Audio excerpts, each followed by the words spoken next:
ഉത്തരാഖണ്ഡിൽ ഏകീകൃത civil code ഇന്ന് മുതൽ നിലവിൽ വരും എന്നാണ് സുപ്രധാന വാർത്ത. എല്ലാ പൗരന്മാർക്കും തുല്യാവകാശം ഉറപ്പാക്കുമെന്ന് മുഖ്യമന്ത്രി പുഷ്കർ സിംഗ് ധാമി പറഞ്ഞു.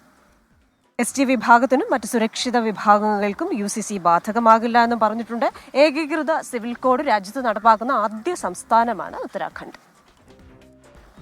ഉത്തരാഖണ്ഡിൽ ഏകീകൃത സിവിൽ കോഡ് നടപ്പാക്കുന്നതോടെ വിവാഹമോചനം, ദത്തെടുക്കൽ, പിന്തുടർച്ചാവകാശം, സ്വത്തവകാശം തുടങ്ങി സംസ്ഥാനത്തെ എല്ലാ പൗരന്മാർക്കും ഒരേ നിയമമാകും.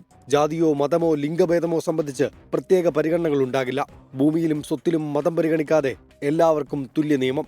ശൈശവ വിവാഹ നിരോധനം, എല്ലാ മതത്തിനും ഉൾപ്പെട്ടവർക്ക് ഏകീകൃത വിവാഹപ്രായം, സ്ത്രീകൾക്ക് 18ഉം പുരുഷന്മാർക്ക് 21ഉമാണ് വിവാഹ പ്രായപരിധി.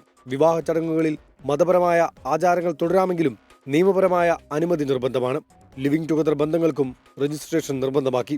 സാക്ഷ്യപത്രത്തിൽ വീഴ്ച വരുത്തുകയോ തെറ്റായ വിവരം നൽകുകയോ ചെയ്താൽ 3 വർഷം വരെ തടവോ 25,000 രൂപ വരെ പിഴയോ ലഭിക്കാം.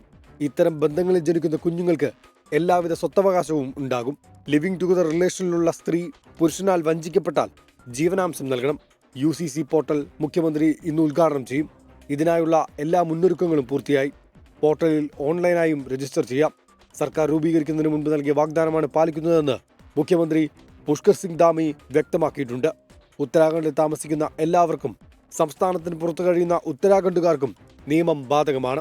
24 ഡൽഹി.